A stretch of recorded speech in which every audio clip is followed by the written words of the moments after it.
Bonjour, donnez-moi vos papiers, installez-vous dans le canapé. Je vais vous raconter l'histoire de ce jeune couple amoureux qui a acheté une maison en 2011. Ce qui va leur arriver va être horrible.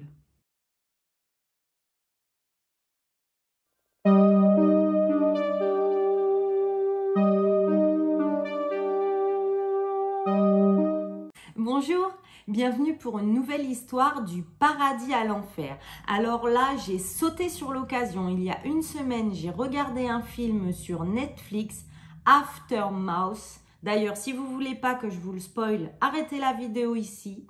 Ce film, je l'ai adoré et tout de suite je me suis dit, vu qu'ils mettent tiré de faits réels, je veux savoir la vérité. La vérité m'a tellement excitée que j'ai voulu tout vous raconter en détail.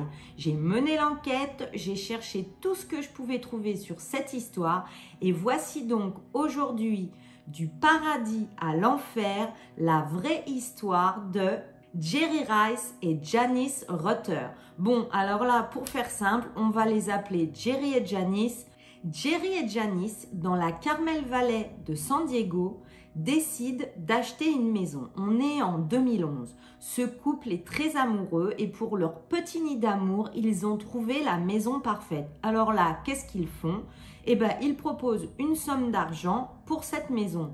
Bim! Il y a quelqu'un d'autre qui est intéressé pour la maison et qui surenchérit. Mais Janice et Jerry veulent vraiment cette maison. Donc bim! Qu'est-ce qu'ils font? Ils surenchérissent à leur tour. Et au final, c'est eux qui remportent la maison. Ils sont trop contents. Ils vont avoir la maison de leurs rêves. Imaginez-vous, vous êtes en couple, vous êtes amoureux et vous avez la maison de vos rêves. Donc, Jerry et Janice emménagent dans la maison.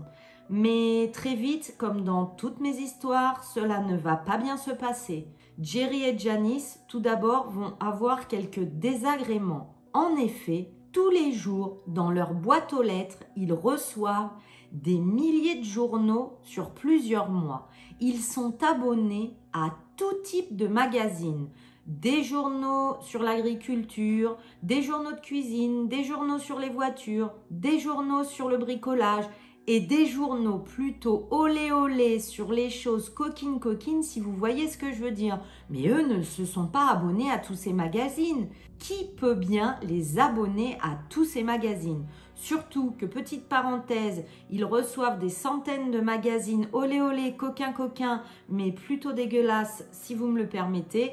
Et cela fait très honte à Janice et à Jerry vis-à-vis du facteur et de leurs voisins parce que parfois la boîte aux lettres est pleine et les journaux sont sur le trottoir devant chez eux. Qui fait cela en fait? Eh bien, c'est l'autre personne, c'est une femme qui voulait la maison. Et elle, c'est une zinzin. Elle ne veut pas lâcher l'affaire et va leur pourrir la vie de diverses manières en espérant qu'ils déménagent. Donc, première manière, elle les abonne à tout type de journaux, surtout des olé olé un peu dégueulasses pour qu'ils aient la honte. Eh ben ça marche, ils ont la honte, mais ils restent dans leur maison. Cette femme, je ne vous l'ai pas encore dit, elle s'appelle Cathy Rao. Je vous mets la photo dans la vidéo. Déjà, moi quand j'ai vu sa photo, je trouvais qu'elle avait une tête de sorcière. Enfin bref. Donc cette femme les abonne à tout un tas de magazines. Mais ça ne va pas s'arrêter là. Dans sa tête de folle, parce que je l'ai déjà dit, c'est une zinzin, elle s'est dit que plus elle allait leur pourrir la vie, plus peut-être elle avait une chance qu'ils s'en aillent et qu'ils remettent la maison sur le marché et ainsi, comme je l'ai expliqué, elle pourrait la racheter. Deuxième tentative, elle fait annuler en se faisant passer pour eux tous les courriers du couple. Je vous explique la situation. Le couple Jerry et Janice ne reçoivent plus aucun courrier. Ce qui veut dire qu'ils ne reçoivent plus leur bulletin de salaire, qu'ils ne reçoivent plus leur facture d'électricité et d'eau. Donc vous imaginez bien la suite, ils ne payent pas leurs factures et se font couper. Mais là encore, Jerry et Janice ont bien des problèmes, mais restent dans la maison. Alors Cathy Rao ne va pas en rester là. Ben oui, quand on est zinzin, on continue.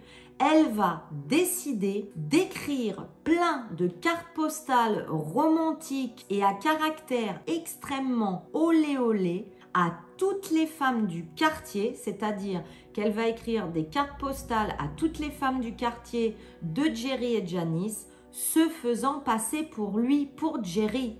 Vous imaginez ce couple, ils sont dans leur maison, ils ont déjà eu plein de problèmes et en plus, il y a toutes les voisines qui prennent le mari de Janice, Jerry, pour un zinzin, un mec excité de la vie. Elles pensent que ce gars les drague toutes, qu'il leur envoie des cartes postales. Le pauvre, quand il va faire les courses, elles tournent au bout de l'allée, au bout du rayon, elles ne veulent pas le croiser et il a une réputation de mec un peu dégueulasse, si vous voyez ce que je veux dire. Et elle en aura fait plus d'un, bien d'autres tourments encore. Mais là, Katie Rowe va franchir une étape horrible. Et oui, cette zinzin, cette folle du ciboulot, comme elle voit que Jerry et Janice ne déménagent toujours pas et qu'elle ne peut pas leur racheter la maison, elle décide à passer la vitesse supérieure.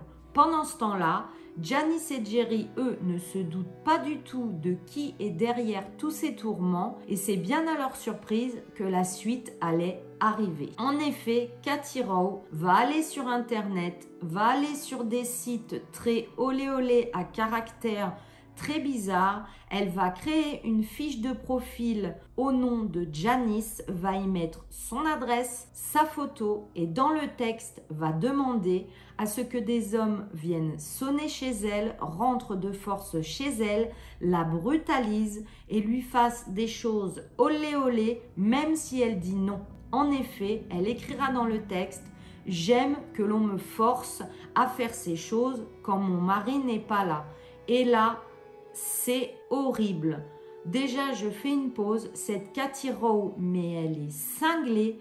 Comment on peut mettre une autre femme en danger comme ça? Ce qui devait arriver arriva. Il y a eu beaucoup d'hommes qui ont sonné à la porte de Janice. Un jour, ça a failli franchement déraper. Heureusement, elle s'est défendue. Vous imaginez si elle n'avait pas réussi à se défendre, mais la pauvre, elle aurait été abusée, c'est horrible. Cela aurait pu beaucoup plus mal tourner. Là, le couple, il était effrayé, dépité, choqué. Par contre, maintenant, cela devient vraiment très grave car Janice a été physiquement agressée. Alors, une enquête va être menée. Et on va découvrir qui se cache derrière tout ça. Katie Rowe, elle va dire pourquoi, qu'elle voulait la maison et que comme la maison lui était passée sous le nez, cette zinzin, cette folle dingue, avait fait toutes ces choses. Arrêt du courrier chez Janice et Jerry, envoi de diverses magazines, dont des magazines olé olé dégueulasse par centaines à la maison de Janice et Jerry. Et enfin, cette annonce sur Internet qui a vraiment failli mal tourner. Alors, vous vous en doutez bien, pour le couple, les conséquences furent horribles. Psychologiquement, ils étaient vraiment affaiblis. Ils avaient peur de tout. À chaque fois que la sonnette de chez eux retentissait, ils sursautaient, ils tremblaient car ils ne savaient pas qui allait être derrière la porte. À chaque fois que l'un d'eux allait chercher le courrier, ils disaient ressentir une appréhension car ils ne savaient pas ce qu'ils allaient trouver dans la boîte aux lettres. Et bien sûr, les rapports avec leurs voisins ne furent jamais terribles. Même après, quand on avait découvert la vérité, ils ont toujours gardé un sentiment de honte et de gêne vis-à-vis du voisinage. En fait, on peut dire que pour eux, la peur et la paranoïa s'étaient installées. Mais finalement, qu'est-il arrivé à cette folle dingue de Katie Rowe? Eh bien, quand le complot contre Janice et Jerry a été découvert en 2015, la même année, elle a été inculpée pour tous ces crimes et tout ce qu'elle leur avait fait. Sa condamnation, 1 an de surveillance avec un bracelet électronique. Et ensuite, 5 ans de probation, c'est-à-dire que pendant 5 ans, je peux vous dire que la Katie Rowe, elle a intérêt de se tenir à carreau car aux États-Unis, ça rigole pas au niveau des lois. L'avocat de Katie Rowe dira, et là, elle va tous nous faire chialer, on va pas pleurer pour elle, hein, que si elle avait fait ça, la pauvre, c'est que sa vie à elle n'était pas bien heureuse. En effet, elle était contrainte de s'occuper de sa fille handicapée et de son mari malade. Alors moi, on fait encore une pause. J'ai jamais compris pourquoi les gens malheureux qui avaient des problèmes se justifiaient de faire du mal aux autres en disant c'est parce que j'ai des problèmes. Eh ben non, ça marche pas comme ça. Enfin, Katie Rowe, au cours de la procédure, a fini par s'excuser publiquement auprès du couple et dire qu'elle regrettait tout ce qu'elle avait fait et que si elle pouvait revenir en arrière, elle ne referait pas tout ça. Pendant ce temps-là, Jerry et Janice n'ont pas quitté la maison. Ils ont fait installer des caméras de surveillance, infrarouges, des détecteurs de mouvement, car comme je vous l'ai dit, ils sont devenus paranoïaques et très stressés. Mais maintenant, ils vivent une période beaucoup plus paisible. Voilà, ça c'était la véritable histoire de Janice et Jerry. Ça peut paraître bête dit comme ça, mais quand on voit tout ce qui leur est arrivé, ils ont vécu un cauchemar dans cette maison. Et donc, comme je vous avais dit, le film Aftermath se sert en partie de cette histoire, puis va dériver sur une fiction. Si vous le voulez bien, je vais prendre 5 minutes pour en parler avec vous. Pour ceux qui ne veulent pas être spoilés et qui n'ont pas vu le film, eh bien, abonnez-vous, mettez un pouce bleu et c'est maintenant que vous devez quitter la vidéo. Alors, le film Aftermath, on va pas y aller par 4 chemins. Oui, dans ce film, il y a une partie qui est basée sur des faits réels, mais il y a une toute autre partie, c'est purement inventé, c'est de la pure fiction.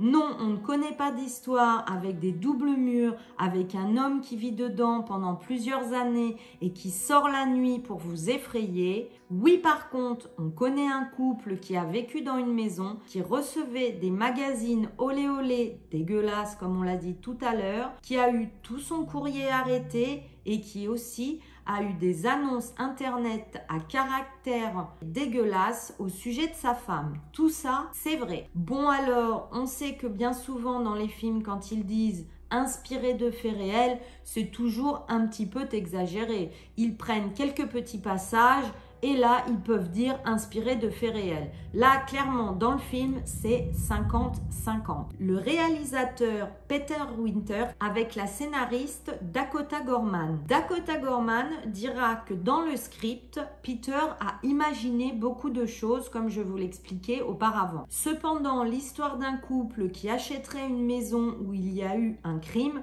ben ça, cela peut exister dans la vraie vie, mais comme je le disais, en plus de ça, un homme caché dans les murs, cela semble un peu tiré par les cheveux. ABC News relatera l'histoire de Jerry et Janice dans la maison avec tous ces envois de magazines, de non-réception de courrier et l'annonce sur Internet. Et on en conclura pour dire que bien que les deux réalisateurs et la script aient pris beaucoup de liberté pour le scénario, c'est vrai que sur la base, ils se sont inspirés de l'histoire de Jerry et Janice que je vous ai raconté dans le début de la vidéo. Et bien voilà, c'est fini. Écoutez, comme je vous l'ai dit tout à l'heure avant le spoil, si vous avez aimé, laissez-moi un pouce bleu. Abonnez-vous car je vous vois ceux qui regardent la vidéo et qui ne s'abonnent pas. Et puis je vous dis à bientôt. Bye bye.